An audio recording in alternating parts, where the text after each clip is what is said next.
Hi, everybody, and welcome to this week's edition of Your Winning Edge, the podcast that's for SMB sales leaders, done by SMB sales leaders who own the number, who call the shots, and actually have to live with the consequences. Today, I've got a little bit of a different guest with me.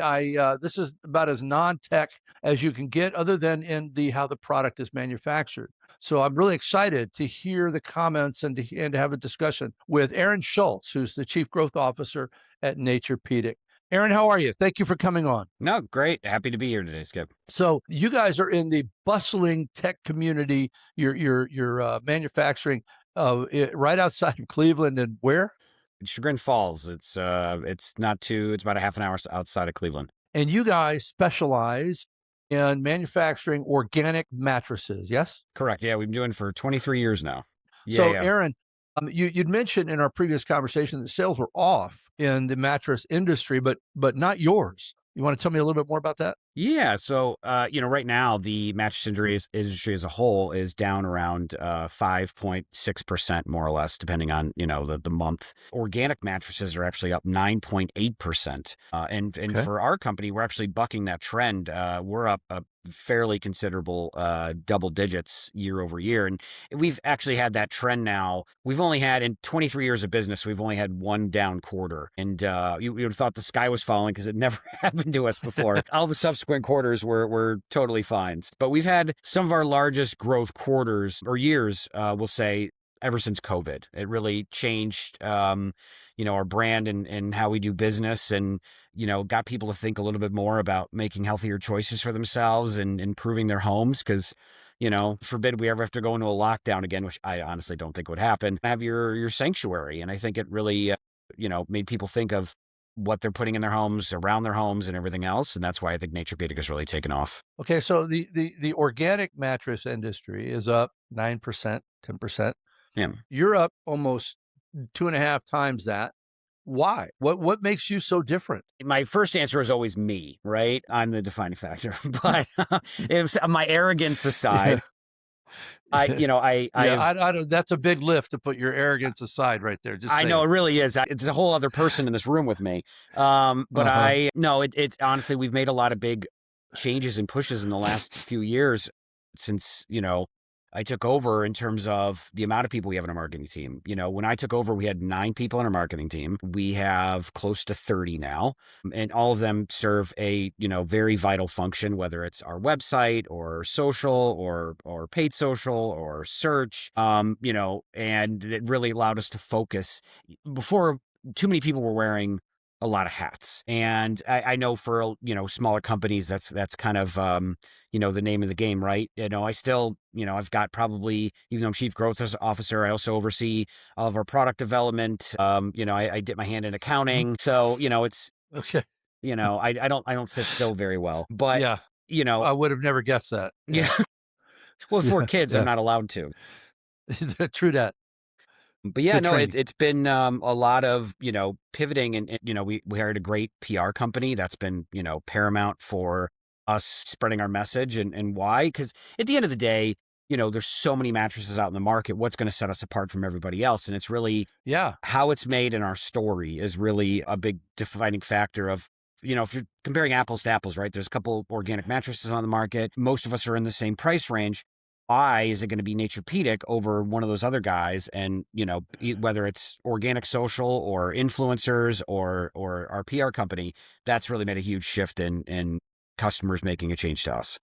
So that's a big change. That's a big addition to your marketing team. But we'll get more into this maybe in a little bit. But what kind of an impact does AI have on the ability to have more people producing 1 + 1 = 3 or 5? Well, honestly, right now, if you're in marketing, whether you use it every day yourself, if you're going into creating your own tools or whatever, it's everywhere.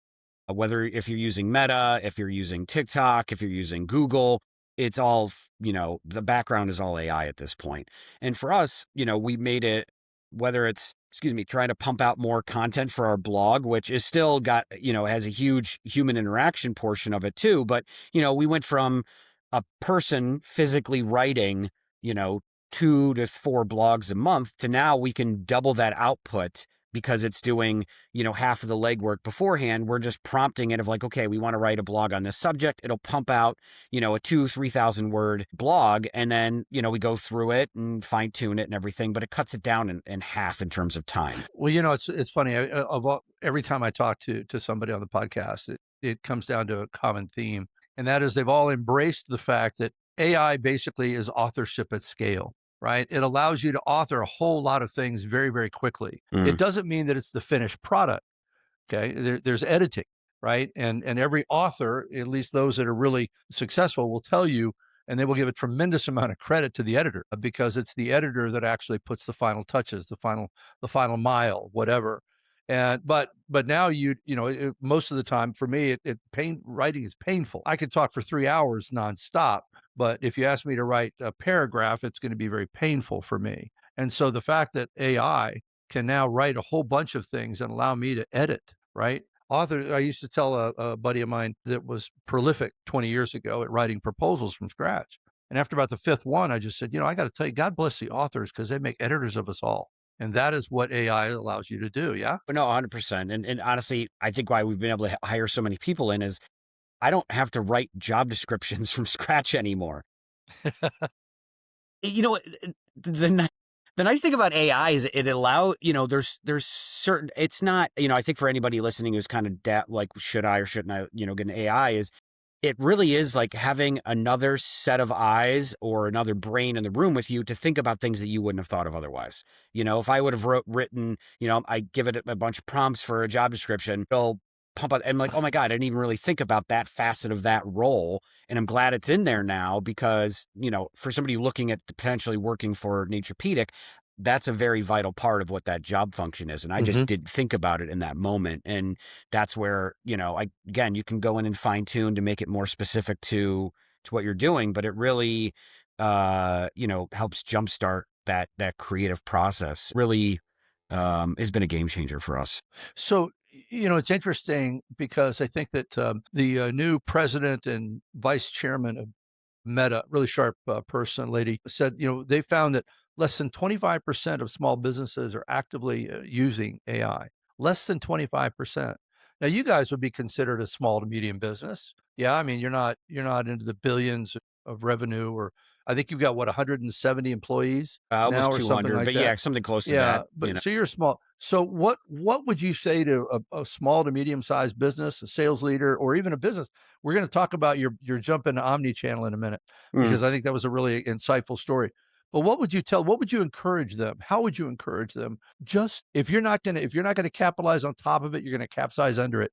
What would you say to encourage them? I think the wave is coming for AI in terms of it's going to be, there's no stopping it at this point. It's how you're going to embrace it as a business owner or a marketing leader, and it really is going to make your business better, faster, stronger. And it's not too, you're still going to need people. Like I will stand on business on that. I think like you should watch, like, Oracle just let go of 30,000 people to make way for budgets for data centers. And us being an organic company, I refuse to not hire real humans to look at everything. I don't want like a Terminator situation in 5 years. I think, starting off small, I think is always really good. Think of, you could even use AI to prompt it of like, hey, I have a small size business. Here's what we do. What can I use AI for? How can I use that for my part of the business? And AI will tell you how you can use AI. And that is, it's so, especially if you know nothing about AI. And now the way AI works is if you have an idea for something of like, God, this thing takes up so much time in my business, AI can literally build a tool for you within minutes in some instances. And now you have this full fledgling, software that you created out of thin air, and you're not having to spend, thousands of dollars a month for now on a subscription. So that has been helpful as well. It's funny. I'm a small business, right? And I literally could not do what I do without AI. And one of the first things that I did, and I was prompted by, I forget who it was now, and I'll remember it during the podcast, but basically he said, you can create a virtual board of directors. And I did. I created a virtual board of directors. And I said, okay, here's who I want on it, right? I want Jesus as my chairman of the board, but then I want Mark Cuban, right? And I want Malcolm Gladwell, and I want Daniel Pink, and I wanted Warren Buffett, and I wanted Drucker. And I said, so it was about 18 people that were on my board of directors. And I said, now here's the context. Here's what I'm doing. Here's what I've done. And it's got all the context of my history. So now when I come up with an idea, I'll say, okay, here's an idea that I want to run, and run it by my virtual board of directors. And it is phenomenal. The very candid conversation that I can have with my virtual board of directors. So to your point, as a small to medium business, you've got access to the wisdom of crowds on roids. And if you don't know where to start, that's exactly the perfect question to start with AI. No, it's a great way to use AI. I mean, there's so many ways that you can use it to help, especially if you're alone sitting in a room of like, how do I get this business started? To literally have 18 people come in and now give their advice who are, billionaires, and AI will track every move they've ever made, everything they've ever said that's in print, and be able to tell you from their perspective Yep. what you should theoretically do with your business. And like I said, or like you said, it's like having an entire board of advisors to help jumpstart your business. It's amazing. When we talked earlier, I'd asked you, what was the big pivot? What is different today than it was 5 years ago? And not only just for you, but what was that big pivot that you think your company made? And had you not made it, you probably wouldn't be maybe where you are today. I think you mentioned going omnichannel. Yeah, no, it really has. We were always like, omnichannel to a certain degree since our inception. Our founder, Barry, and his two sons, Jeff and Jason, they literally used to take our mattress like door to door for these mom and pop baby stores. Hey, Wow. we come up with this Seriously. organic mattress, and can you please carry it? And I mean, well, just to clarify for the audience, you guys started off with baby mattresses, right? Baby that is crib correct, mattresses, yeah. right? Okay, yeah.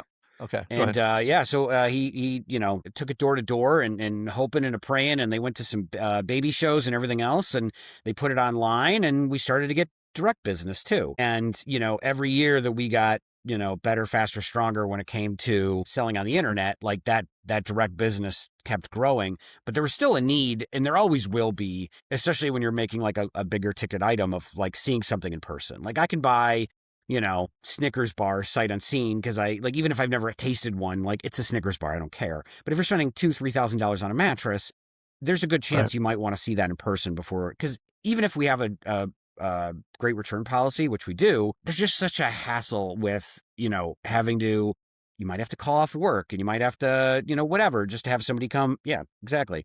So it's just a pain. And so seeing it in person has been huge, and it allows us for distribution channels. Like we work with great partners. The last probably 6, 7, 8 years, we brought on, we've been with Crate and Barrel, Pottery Barn, Restoration Hardware, West Elm, Williams Sonoma Home, and it allows us to expand our footprint for Naturepedic. It's great for brand relevance, but it's also great for somebody if we're in a far-flung city where we might not put one of our own Naturepedic stores in, now somebody can physically see that product, and it's been a huge boon to our business, because we see an uptick on our online presence in those cities where we have, even if it's one single mattress we have in a store, we see the pattern start to grow where, people are starting to come to our website more from that particular city. It's funny growing up, and and especially later in life, I used to love Ace Hardware, still do. And Ace Hardware and then of course I like Lowe's and Home Depot.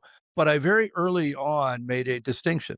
If I have a problem, but I don't know how to solve it, I'll go to Ace Hardware. If I know how to solve it, I'll go to Home Depot.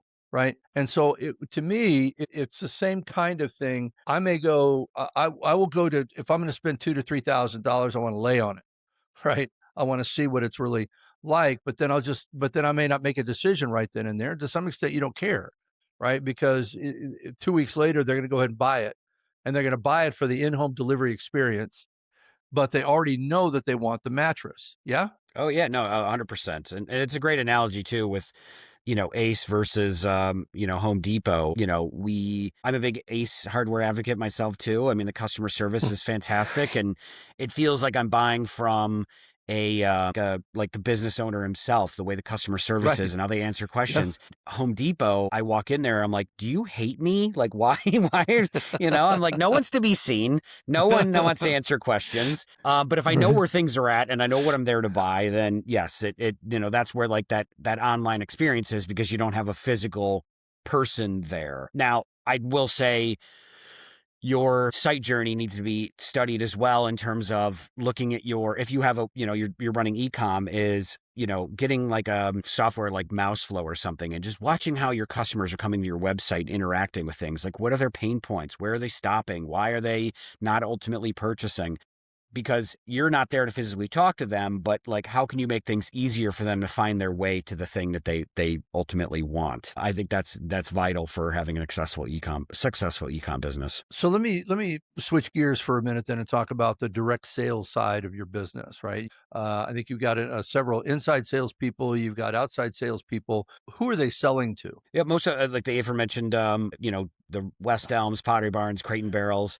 We also Okay. have a pretty robust business with independent mattress retailers that are more like specialty. I love, we have a customizable mattress. The whole bed unzips and you can switch the layers out, and each side has its own comfort layer and everything. We've been doing that for 12 years now, and it's our number Mhm. one seller for adult, and it's great. Really cuts down on returns. We have a very low return rate. Mattress industry's return rate is around like 12% on average. Ours is under Mhm. 5. So, that allows us to keep those returns low.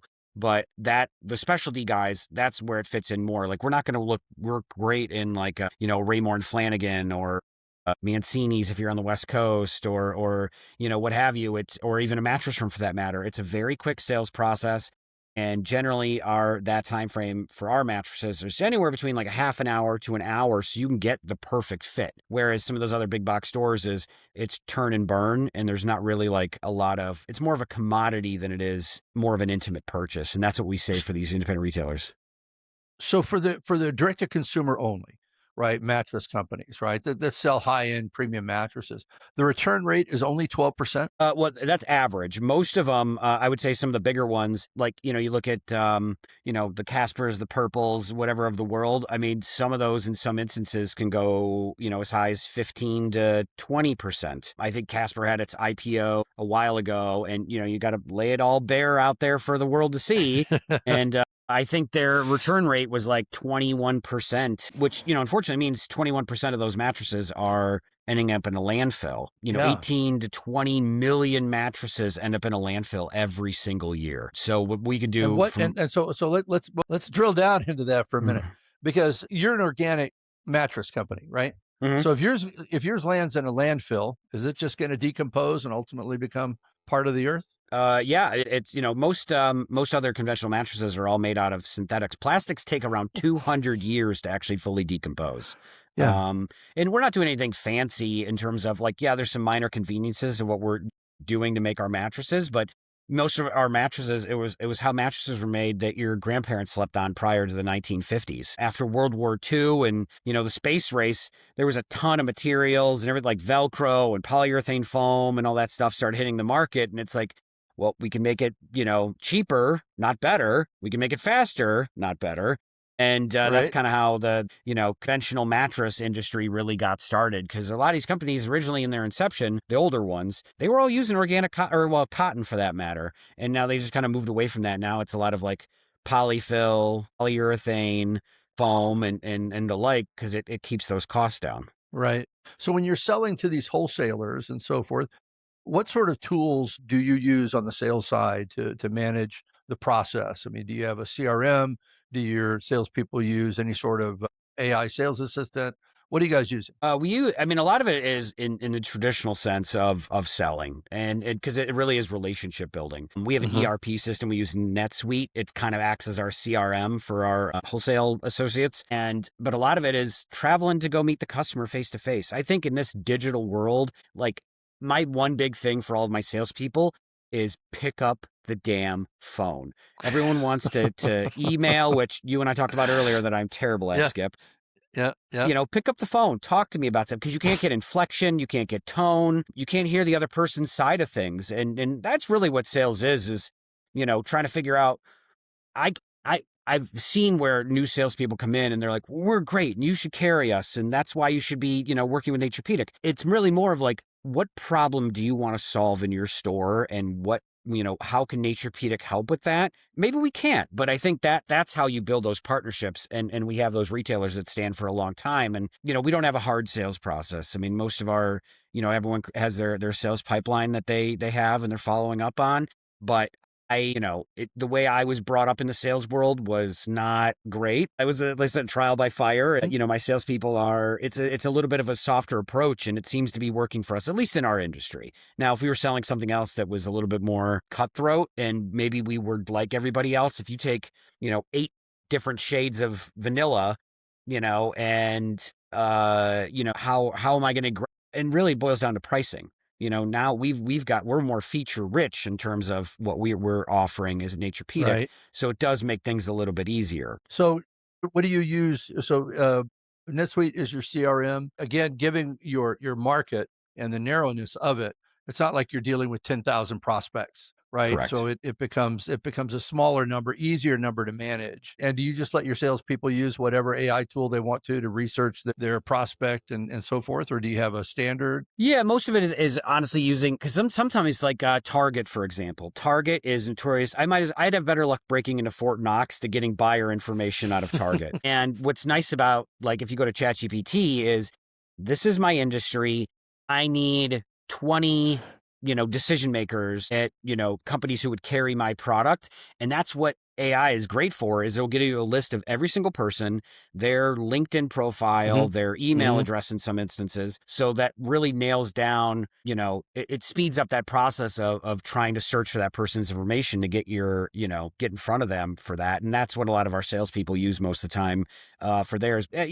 Traditionally, it really is a lot of picking up the phone, trade shows, physically showing up in person, just because we have such a, again, it's an intimate purchase. I mean, you can only get so, tech savvy with all of that. And it really does boil down to, personal relationships, which I hope will never go away, because that's why we all show up to work all the time. I don't want to talk to a robot. Well, and then who are you going to sell to?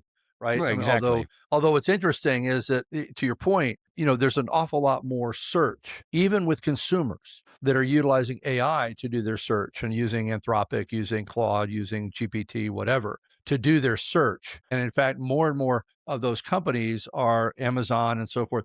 They're going to start allowing you to transact on that AI page and actually go ahead and do e-commerce. I've got a friend of mine that's actually helping companies begin to do that now. Right. So that if I'm on ChatGPT, I never have to leave ChatGPT to make a purchase. But it is different how AI is crawling the internet, right? The web sphere, how it's crawling is different than what Google even does. So are you guys currently looking at, or are you optimizing for AI search versus traditional Google search? Oh yeah, no, totally. And honestly, you see it like making a little bit more of a shift in that direction. I think it was Walmart put out late last year, 20% of their overall web traffic is coming from AI right now. 20. So, you can imagine it really is ever evolving, right? I think any successful company is going to meet their customer where they're at. And if that's where they're, going to be searching, if that's where we're going to be shopping, that's where any company should end up being. And we've made a huge investment. We hired a guy a couple years ago who does SEO for us, and also EO for AI. And he worked for Apple for 5 years doing their SEO, and I will go to my grave with his name. He is phenomenal. And it's really made. Yeah. Just in the last couple of years alone, he, with his SEO work and AEO work, that alone has brought in almost $2 million in revenue that we're able to track. Get out of here. Okay, so there's a good ROI. Yeah, no, it's paid for itself and then some. It's just further optimizing your blog and your website and everything else to drive in that more high intent traffic, and really knows what he's doing. So, So is it a lot of little changes that get made in order to optimize, or is it a big thing? No, it's mostly little things. It's a lot of legwork when it comes to SEO. Because, you take, like, if you have a pretty robust blog, which we do, you could have, 3 to 500 or even 1,000 blogs on your website. And every single one of those, generally, it's good for those to be optimized to SEO. So then, all of the AI tools can better pick them up for those common search words that people are looking for to drive people to your site. So yeah, it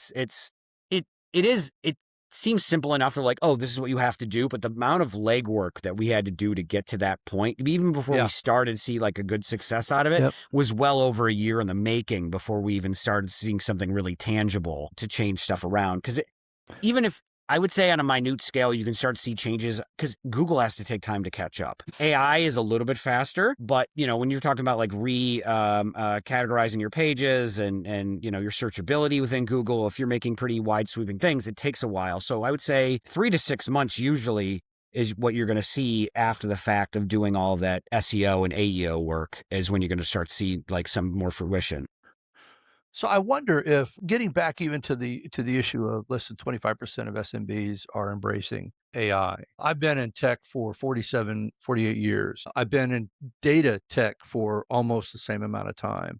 And the one thing that has not changed, right, is garbage in, garbage out. When you're talking about data and data analysis. The other thing that hasn't changed is there is just really no shortcut to setting up your environment to be optimal, especially if you're doing it from the very beginning and you do it the right way from the very beginning, that's fine. But it's no different than if you hire a contractor to come in and do something to your house or to fix something from a plumbing standpoint or electrical standpoint, because what was done before doesn't work. And let's just say, as an example, you got to charge $5,000 and now you got to fix it. So somebody comes in and they go, yeah, it's going to cost you $10,000. And they say, wait a minute, it only cost me $5,000 to do it the first time. And what they're going to tell you is, yeah, it's going to cost you $5,000 for me to undo what was done the first time, and then $5,000 to do it right. Right. And so I wonder if the challenge for a small business is, I feel like I'm not ready. I feel like I don't have my data ready. I feel like I don't have my context ready. I don't have my story ready. And so until I do that, because that's what takes a lot of time, I can't help you write your story, and provide you that. You've got to give it that data, because what you just said, it took almost a year before it really began to optimize because you had to set it up correctly. Yeah, I had a big piece of advice I got from, I'll call him a mentor when I first started in marketing. I mean, my background is in sales, and I don't want to say I got bored with it. It was just like, it was so easy to me because at least in this industry, because it wasn't, I wasn't challenged. Marketing is challenging because it's so ever evolving, and I love that part of it. It keeps me on my toes. And a man who is like probably, I don't know, he's like 77, 78 years old. And I asked him, like, what's your number? He's been in marketing for well over 50 years. I said, what's your one bit of advice for me in terms of marketing? And he said, if you're just starting to like wanting to grow your business, he's like SEO. SEO, hands down, start with that, because it's going to take the longest to see the return on it, but it's going to have the biggest payoff for you as a brand.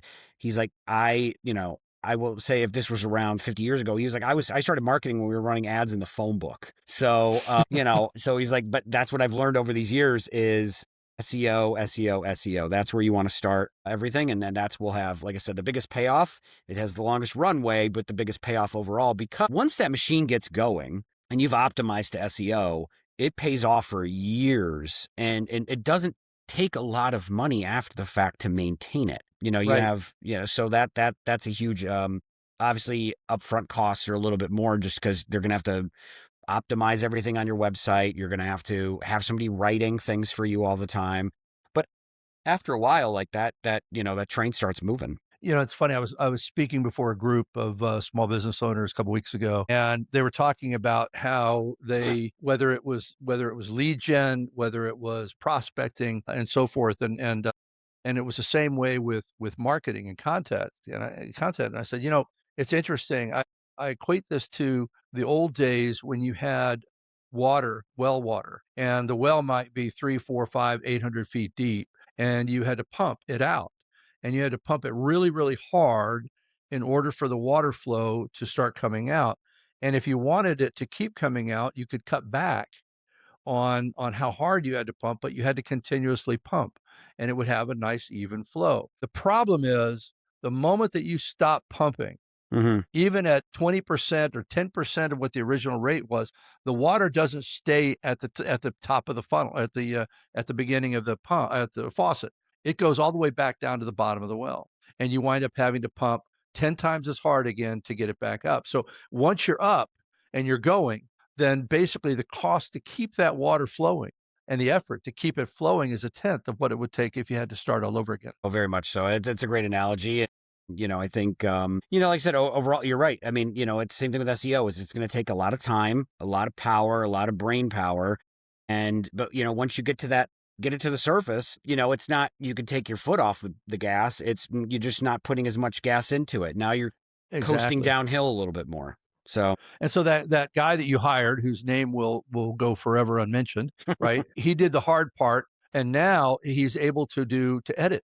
Now he's able to tweak, okay, because he doesn't have to keep reinventing the wheel every 6 months because you stopped, right? He's basically keeping the car maintained, right? And it makes it a lot easier. So you guys are about almost 200 people. If I'm not mistaken, you kind of are at a point where you're willing to grow in headcount where it makes sense, but you're not looking at headcount as a growth driver.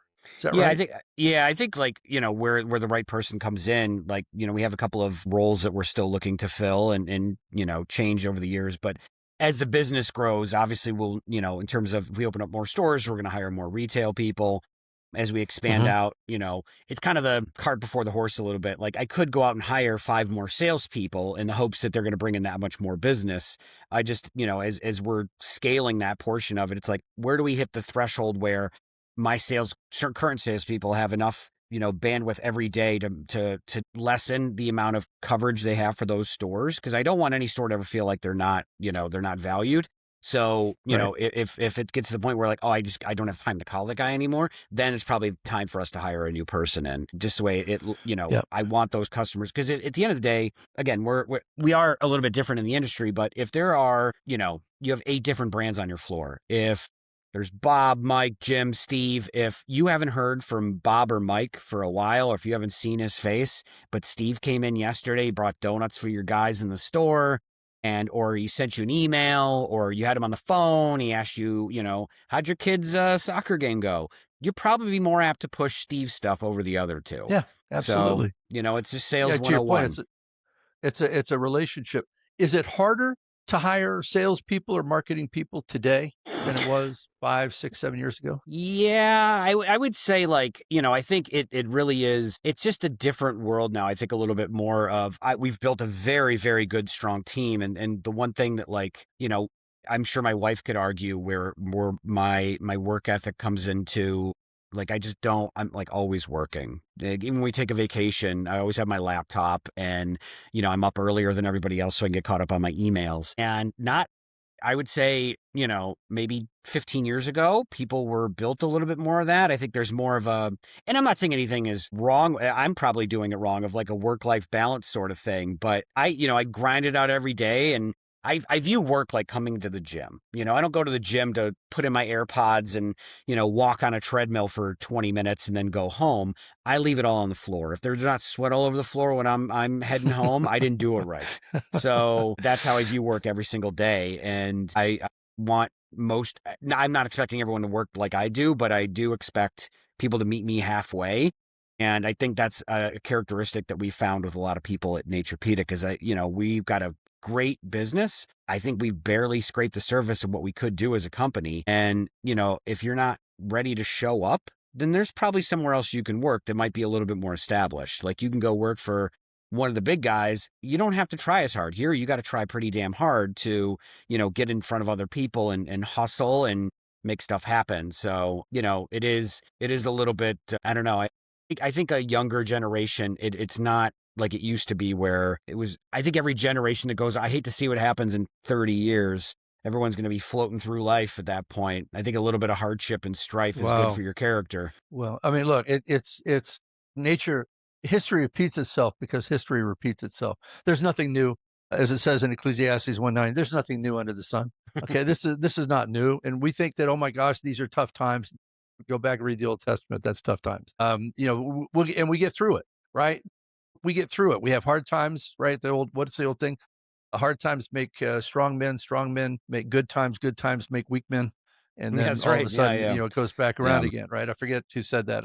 15,000 people, I think, have taken credit for it. So this has been, I'm glad we had this conversation, because you're not the typical, SaaS company, technology company, and so forth. You're leveraging. I think, you mentioned to me in our earlier conversation, you guys are definitely using AI in the manufacturing process, and it is definitely having a big impact on productivity. Correct? Yeah, you're using it to, along with some manufacturing engineers, is how do we, kind of monitoring an output of like, okay, in what position could we move people around to get them to have a better output? And we made some changes in our factory last year that actually increased our output by 30%. In one of our biggest, issues that we had with the Product areas. factory. Yeah. Yeah, Yeah. and I think that's been huge. And also with waste, we're trying to achieve, again, organic company, we're trying to achieve zero waste by the end of the year. And Okay. what we've been able to do with AI is it's looking at the amount of material that's coming in, and it's helping us figure out ways that we can cut something differently or manufacturing something slightly different to where we're getting more out of the yield out of that particular fabric or material for that matter. So we're not having as much waste. And for one, it saves us money. It saves stuff from ending up in a landfill, which not a lot of it does. We have like very, very quick story. So our company, the owner, he's like, you wouldn't know by looking at him. He's kind of an old hippie. His wife, Reggie, sweetest lady in the world. She's still garage sales. She has a sewing co-op in Cleveland, and all of our raw materials that end up in a bin, Reggie actually takes all that cotton fill, that latex, every single week she takes it. And these sewers in the greater Cleveland area are turning stuff into stuffed animals, pillows, all that stuff. So, No way. Yeah, no. Does every one of your salespeople know that story? Oh yeah, no. Everybody's very like, if you cornered anyone here at Naturepedic, they are very fervent supporters of this brand because of that's who owns this company. And that's just the lengths they go to make sure that like nothing's going to waste. But that's where AI kind of came in, is not that we want to take anything away from Reggie and her sewing co-op, but as far as making things more efficient for us as a company, it has been huge. And hopefully, like I said, by year end, a couple more changes, a few new pieces of equipment that are going to come in, we're probably going to achieve zero waste by the end of the year. It's funny. I used to tell people, I worked for a lot of different companies, small, some exits, great, some exits, not so well. But one of the things that I never worked for a competitor of a company that I'd already worked for. I couldn't get it in my head that I'm about to go to talk to the same person and say, that product I sold you last year, well, it's not as good as the one I'm selling you now. I couldn't do that. Right. But what I would do is, I always had the mantra that says, when you know about Naturepedic, what I know about Naturepedic, you'll buy. No, totally. Once you peek behind the curtain, there's really no going back at that point. Yeah, because little things like that, one of the things that I think more and more consumers, to your point, are beginning to look at is, what is the go-to-market value chain? Not just what is the value chain of my experience, specifically with my direct experience with Naturepedic, but what is the value chain of how Naturepedic builds its products? And at some point, it's amazing. You may not think about it. It may be innocuous relative to the manufacturing process and timeline, but all of a sudden they come back and they go, wait a minute, you get your cotton from a really bad place, and we don't agree with that, and so we're not going to buy from you. Well, wait, I had nothing to do with that. The product is still great. It's still cotton, right? But people now, to your point, especially if they're going to buy organic, because they know it's going to be more expensive, which means that they're going to do their homework more, right? And they're going to look for those kinds of things. So to your point, look under the hood. It's not so much, there are a bunch of mattresses out there. That's the what. I call that the what and so what versus the how and how much, right? What do you sell? We sell organic mattresses. So what? So a bunch of other companies do. Okay. How do we do that? How do we build it? And then how much difference will that difference make to you? So it's all about the how and not about the what. The what is a given, right? Yeah. So in this market right now, I mean, the more successful we are. I mean, imitation is the greatest form of flattery, except when it's taking business away from you. But it is, like I said, we're having some great growth years, and I think like more people are jumping into the natural organic bandwagon. And honestly, it took me a little while to get used to it.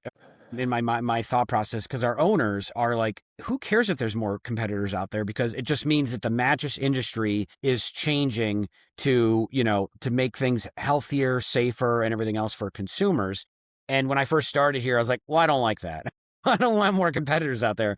But the more, getting older, being a father and everything else it's those customers that we can't touch or can't convince are now going to be able to experience healthier living. I could go on for another hour with you, Skip, of how terrible conventional mattresses are for you and your health. And it really is, it's great that there are more people jumping out into the market. But at the end of the day, my baseline is, how do I sell more of Naturepedic? So, right. Yeah. Well, look, if nothing else, it's a tremendous validation that you guys are obviously doing in the right industry and you're doing it the right way, right? If nobody else, if your competitors are dropping like flies, that would be an early indicator. That would be the canary in the coal mine that says, wait a minute, what's happening with the perception of organic? And especially with regard to mattresses, we need to get out in front of that. So, well, look, I wish you Godspeed on your journey. It sounds like you guys are definitely got some tailwinds, right, that are going to continue to blow well, I guess, and in your favor. So thanks for coming on Your Winning Edge. I think we come up with several different what your winning edges are there at Naturepedic. No, thank you. It was a great conversation, and we're always happy to discuss our successes. If we're ever doing badly, I probably won't come on again. Yeah. All of a sudden, forget. I'd be happy to share where our pitfalls answering are. any emails, right? Yeah, right. Yeah. Forget that. Yeah. Excellent. All right. Well, listen. Thanks again.